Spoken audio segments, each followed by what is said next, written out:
जय हिंद साथियों, novelty coaching के यूट्यूब चैनल पर आप सभी लोगों का स्वागत है। मैं विवेक सिंह आज आप लोगों के बीच हिंदी प्रैक्टिस सेट का दूसरा पार्ट लेकर के उपस्थित हूँ। ये सभी क्वेश्चन आपके आने वाले सभी वनडे एग्जामों में बेहद उपयोगी होंगे, जैसे यूपीएसआई, यूपीटी+सी, एसएससी, टेट, पीआरटी और सभी वनडे एग्जामों में। और मैं इसमें सभी क्वेश्चन के का डिटेल एक्सप्लेनेशन दूंगा ताकि आप सभी लोगों का कॉन्सेप्ट भी अच्छे से क्लियर हो जाए। तो चलिए हम चलते हैं अपने पहले क्वेश्चन पर। हिंदी किस भाषा परिवार की भाषा है? तो भारोपी भाषा परिवार की भाषा है। भारत में 4 भाषा परिवार हैं। ये हैं भारोपी, द्रविड़, तिब्बत बर्मा और आग्नेय। तो याद रखिएगा, भारत में 4 भाषा परिवार हैं, भारोपी, द्रविड़, तिब्बत बर्मा और आग्नेय। जब हम भाषा का विकास पढ़ाएंगे टॉपिक, तो उसमें सब क्लियर कर देंगे। और पूरे विश्व में टोटल जो है 12 भाषा परिवार हैं। कितने हैं? 12 जो है पूरे विश्व में हैं। तो हमें जानना कितना है? भारत में 4 भाषा परिवार हैं। तो भारोपी भाषा परिवार के बारे में जानते हैं। भारतीय उपमहाद्वीप और यूरोपीय उपमहाद्वीप को मिला करके जो है, भारतीय प्लस यूरोपीय दोनों को मिला करके भारोपी भाषा परिवार की निर्माण हुआ है। भारोपी भाषा परिवार के अंतर्गत ही आर्य भाषा परिवार भी आता है।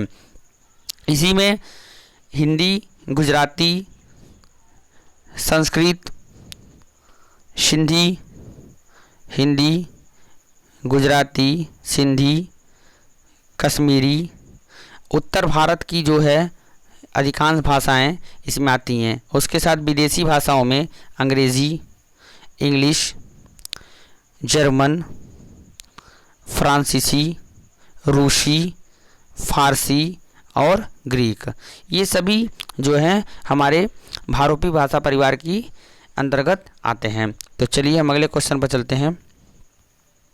हिंदी खड़ी बोली किस अपभ्रंश से विकसित हुई है? तो सौरसेनी से विकसित हुई है। जो खड़ी बोली है वो पश्चिमी हिंदी के अंतर्गत आती है। किसके अंतर्गत आती है? पश्चिमी हिंदी के अंतर्गत आती है। पश्चिमी हिंदी के अंतर्गत जो है लगभग 5 भाषाएं आती हैं। के बी एच, ये इसका शॉर्ट ट्रिक है याद करने का। के बी एच।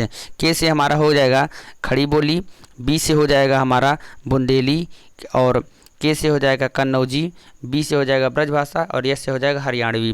तो 5 भाषाएं पश्चिमी हिंदी के अंतर्गत बोली जाती हैं। और पश्चिमी हिंदी का अपभ्रंश है सौरसेनी, और सौरसेनी के अंतर्गत जो है हमारा राजस्थानी भी आता है। क्या आता है? राजस्थानी हिंदी आता है। राजस्थानी हिंदी को हम लोग उपभाषा बोलते हैं। क्या बोलते हैं? उपभाषा। राजस्थानी हिंदी के अंतर्गत हमारा जयपुरी, मारवाड़ी, मेवाती और मालवी, ये चारों हो जाते हैं। जयपुरी, मारवाड़ी और मेवाती और मालवी। खड़ी बोली जो है ये हमारी पश्चिमी हिंदी के अंतर्गत आती है। ये सब चीज़ें लोग आप लोग ये याद रखिएगा। और एक चीज़ और हम लोग जान जाते हैं कि सौरसेनी अपभ्रंश के अंतर्गत जो है हमारा पश्चिमी हिंदी और राजस्थानी हिंदी दोनों आती हैं। तो ये सभी हमारे एग्जाम पॉइंट। अपभ्रंश होता क्या है? एक चीज़ और जान लीजिए यहाँ पर, अपभ्रंश होता क्या है? अपभ्रंश जो होता है वो क्या होता है कि जो भी जब हिंदी का विकास हो रहा था तो उसका मूल कहाँ से वो निकल करके आई हैं, वही हमारा क्या होता है? उसका अपभ्रंश होता है। तो चलिए आगे चलते हैं। पश्चिमी हिंदी के सर्वाधिक बोली जाने वाली भाषा कौन सी है? तो ब्रजभाषा है। ब्रजभाषा जो है पश्चिमी हिंदी के अंतर्गत बोली जाने वाली सबसे ज़्यादा बोली है, प्रमुख बोली जाने वाली है। इसके अंतर्गत संपूर्ण ब्रजमंडल आता है। क्या आता है? संपूर्ण ब्रजमंडल, जैसे मथुरा, वृंदावन, भरतपुर, धौलपुर और बरेली और मैनपुरी, ये सभी क्षेत्र हमारा जो है इसके अंतर्गत आता है, ब्रजभाषा के अंतर्गत आता है। ब्रजभाषा में बहुत सारे काव्यों की रचना हुई है। इसमें सबसे प्रमुख माना जाता है मलिक मोहम्मद जायसी की पद्मावत। मलिक मोहम्मद जायसी की जो पद्मावत है वो हमारे किस में? ब्रजभाषा में ही हुआ है। ठीक है ना। चलिए हम लोग आगे चलते हैं। उत्तर प्रदेश की कौन सी बोली विदेशों में बोली जाती है? तो भोजपुरी विदेशों में भी बोली जाती है, क्योंकि भारत से बहुत सारे जो है कामगार जो है अंग्रेज़ों के ज़माने में विदेशों में ले जाए गए, और वही सब जा कर के जब वहाँ पर बस जाते हैं तो वो लोग भोजपुरी का जो है विकास करते हैं। तो भोजपुरी हमारी विदेशों में बोली जाने वाली भाषा है। भोजपुरी आप सभी लोग जानते हैं कि हमारी बिहारी हिंदी के अंतर्गत आती है। किसके अंतर्गत? बिहारी हिंदी के अंतर्गत आती है, तो भी हम लोग जान लीजिए। उसके अलावा आप सभी लोग जानते होंगे कि अवधी हमारा जो है पूर्वी हिंदी के अंतर्गत आता है। ये पूर्वी हिंदी का सबसे फेमस बोली है। इसमें बहुत सारे जो है काव्यों की रचना, जैसे रामचरितमानस की रचना तुलसीदास अवधी भाषा में किए हैं। बुंदेली जो है आप सभी लोग जानते हैं, बुंदेली और ब्रज भाषा, ये दोनों हमारा पश्चिमी हिंदी के अंतर्गत आता है। तो ये सब चीज़ें एग्जाम पॉइंट ऑफ व्यू से बहुत इंपॉर्टेंट है। आगे चलिए चौथा क्वेश्चन देखते हैं। निम्नलिखित में से कौन सा युग्म सही है? तो इसमें पश्चिमी हिंदी के अंतर्गत खड़ी बोली जाती है, ये हमारा युग्म सही है। बिहारी हिंदी के अंतर्गत मारवाड़ी नहीं आता है, ठीक है ना। इसके अंदर हमारा बघेली आता है। क्या होता है? बघेली आता है बिहारी हिंदी के। पूर्वी हिंदी के अंतर्गत जो है नहीं, मारवाड़ी जो है ये हमारा ये मारवाड़ी राजस्थानी हिंदी के अंतर्गत आता है, जिसका अपभ्रंश सौरसेनी है। और उसके बाद गढ़वाली, गढ़वाली हमारा पहाड़ी हिंदी के अंतर्गत आता है। किसके हिंदी के अंतर्गत आता है? पहाड़ी हिंदी के अंतर्गत आता है। और बघेली हमारा जो है पूर्वी हिंदी के अंतर्गत आता है। किसके अंदर? पूर्वी हिंदी।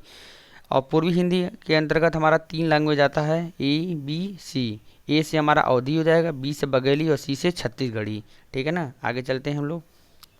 जिस क्रिया विशेषण शब्द से कार्य होने का समय ज्ञात हो उसे कहते हैं हम लोग कालवाचक। क्या होते हैं? कालवाचक। क्रिया विशेषण के अंतर्गत जो है हमारे कालवाचक, परिणामवाचक, स्थानवाचक, रीतिवाचक, ये चारों आते हैं। और क्रिया विशेषण जो है हमारा क्या है? अविकारी, अविकारी है। क्या है? अविकारी शब्द है।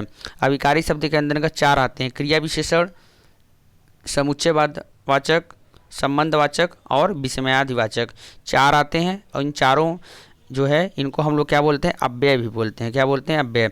और अव्यय या अविकारी शब्द उन्हें बोलते हैं जिसमें लिंग, वचन, काल, कारक का प्रभाव नहीं पड़ता है। तो आगे चलते हैं हम। बेशक वो धनवान है परंतु है कंजूस, इस वाक्य में समुच्चय बोधक कौन सा है? परंतु। परंतु क्या है? समुच्चय बोधक है। समुच्चय बोधक क्या है? हमारा एक अविकारी शब्द है। क्या है? अविकारी। और हम सभी लोग पढ़े हैं विकारी शब्दों में 4 होते हैं। कौन कौन से होते हैं? क्रिया विशेषण, समुच्चय बोधक, संबंधवाचक और विस्मयादिबोधक। तो ये सभी क्या है? अव्यय और अविकारी दोनों हैं। आगे देखते हैं हम लोग। निम्न कौन सा युग्म विशेषण नहीं है? तो इसमें राम लक्ष्मण विशेषण नहीं है। छोटा बड़ा, हरा पीला, 2 3, ये सभी हमारा क्या है? गुणवाचक विशेषण हैं। क्या है? गुणवाचक विशेषण। गुणवाचक विशेषण के अंतर्गत हमारा जो है आकार, रंग, स्वाद, आकार, रंग, स्वाद, संख्यावाचक, ये सभी हमारे विशेषण के अंतर्गत आते हैं। तो राम लक्ष्मण क्या है? हमारा विशेषण नहीं है ये, क्योंकि ये हमारे व्यक्तिगत संज्ञा का जो है उल्लेख कर रहे हैं। आगे चलते हैं। रूपक अलंकार क्या होता है? इसमें उपमेय में उपमान का भेद, जहाँ उपमेय में उपमान का भेद मतलब उपमेय और उपमान दोनों एक दूसरे पर आरोपित हो जाते हैं, उसमें कोई भी विभेद नहीं हो पाता है, वहाँ पर क्या होता है? रूपक अलंकार होता है। इसमें हम लोग जानने वाली बात है कि उपमेय क्या होता है। उपमेय, उपमेय मतलब वो होता है जिसकी तुलना की जाए, जिसकी तुलना की जाए, वो हमारा उपमेय होता है। और उपमान जिससे तुलना की जाए, जिससे तुलना की जाए। जैसे मुख चंद्र सा सुंदर है, तो जो मुख है, मुख का तुलना किया जा रहा है, जिसका तुलना है और किससे है? चंद्र के समान है, तो हमारा उपमेय क्या हो जाएगा? मुख। और उपमान जिससे तुलना किया जा रहा है वो क्या हो जाएगा? चंद्र। मतलब जो मुख है, अब उसमें जो सा है, मुख चंद्र सा, जो सा होता है वो क्या होता है? सादृश्य वाचक होता है। तो जब हम रूपक की बात करते हैं तो वहाँ पर क्या होता है? ये वाचक शब्द नहीं होता है। क्या होता है? वाचक शब्द नहीं होता है। तो इसीलिए हम लोग जो है बोलते हैं कि उपमेय उपमान के अभेद होता है। जैसे इसका एग्जाम्पल है, मैया मैं तो चंद्र खिलौने लूँगा, तो मतलब मैं खिलौने तो लूँगा, मतलब चंद्र जैसे खिलौने नहीं, मैं चंद्र ही खिलौना लूँगा, मतलब खिलौने ही चंद्र पर के समान हो गया, तो उसमें उपमेय और उपमान जो है दोनों एक दूसरे पर आरोपित हो गए, तो क्या हो जाएगा हमारा रूपक अलंकार हो गया।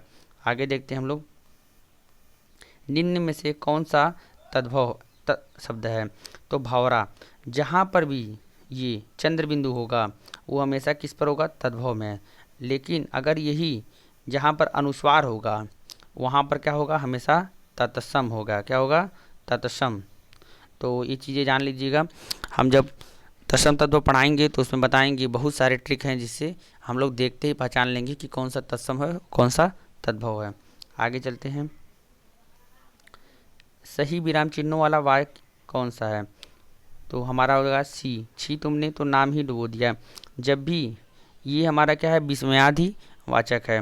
जब भी जो भी वर्ड विस्मयादि वाचक होगा उसके साथ उद्धरण चिन्ह जब ये लगा होगा तुरंत वो हमारा क्या होता है? सेंटेंस सही होता है।